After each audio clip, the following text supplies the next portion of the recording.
actually the 3 and the 3 word problems for Wednesday. Okay, so we'll stay with this today. So the lesson's going to be short.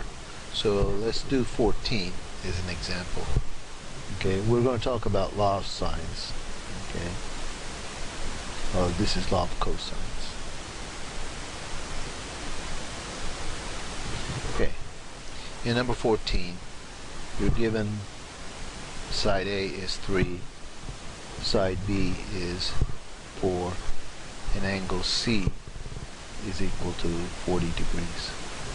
Okay, we cannot use law of sines, and we have to use law of cosines in this because there's the angle C, but there's no side C. I don't know what side C is. Okay, side C, okay, I have no idea what that is. Okay, so therefore I cannot use law of sines. If I'm given an angle and I'm given that side, then I can use law of sines. But I don't have that, so I have to use law of cosines. So what is law of cosines? Okay, there's 3 of them. You have to memorize all 3 of these.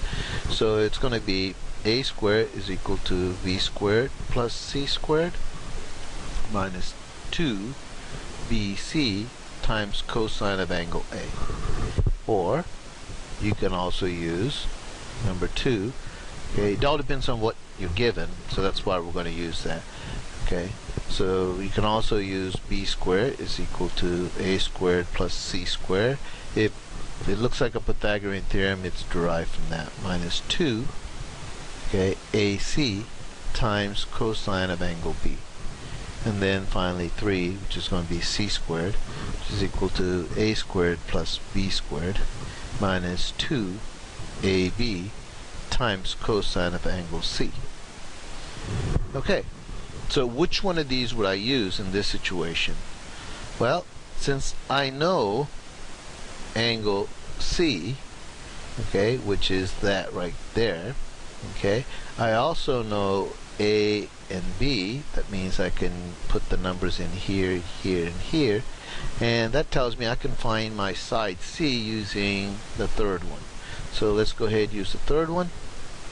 It will look like c squared is equal to a squared, which is 3 squared, plus b squared, which is 4 squared, minus 2 times 3 times 4 times cosine of 40 degrees. Alright, let's clean this up a little bit.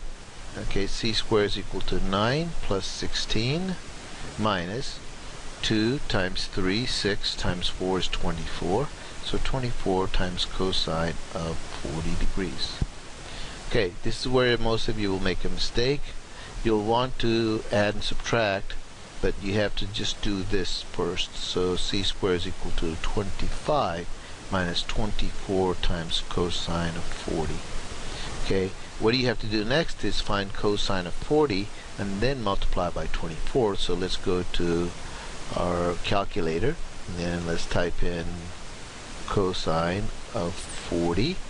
Okay, and then I'm going to multiply that by 24. Okay, and that gives me, okay, well, I need a decimal answer, so that gives me 18.385. So my c squared is equal to 25 minus 18.385. So let's subtract 25 minus 18.385. Okay, and that is going to give me c squared is equal to 6.615. So I'm going to have to take a square root of that. So I'm going to take the square root of 6.615. Okay, hit enter. So my C is 2.571. Alright, so what I found in my triangle, so I got my random triangle. You do not get ambiguous case in law of cosines. That's one of the nice things. Okay, what I found so far is, let's say I have A, B, and C, and I knew that to be 40 degrees. Okay, and I just found out this is across from that is 2.571, And I know side A is given, which is 3, and side B is given, which is 4.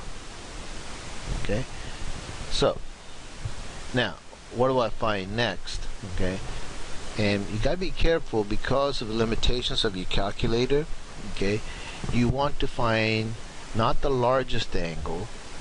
Okay, so if you have a choice between finding B and A, okay, you want to go find A.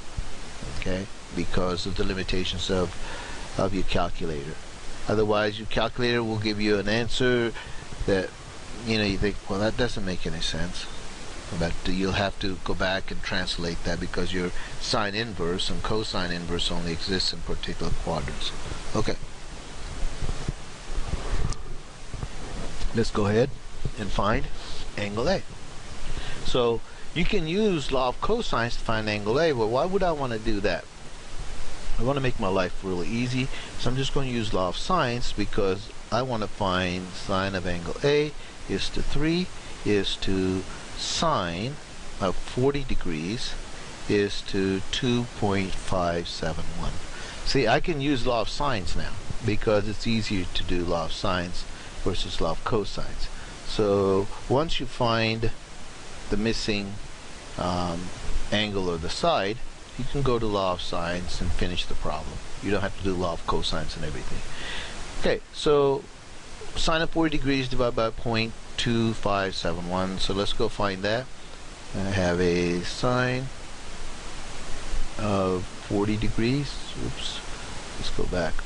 0. Put the 0 in, and then divide. Go back. I need to divide. Divide that by 2.571. Hit enter. Okay, and this turns out to be 0.250. Okay, so I have sine of A over 3 is equal to 0.250. So we're going to multiply both sides by 3. So we're going to times that by 3. Okay, that will give us sine of angle A is equal to 0.750. Of course, we're going to take inverse of that, so my A is equal to sine inverse of 0.750. Okay, so let's find sine inverse. Okay, sine inverse of 0.75, close parentheses, okay, and hit enter. And that turns out to be 48.59 degrees, so we'll just go to 49 degrees. So my angle A is equal to 49 degrees. Okay, so this angle A is 49 degrees. Okay, and this is 40 degrees. Okay, so that's going to give me 89 degrees. So what's my angle B? Well, that's going to be 180 minus 89 degrees because it has to add up to 180 degrees, so that turns out to be 91 degrees.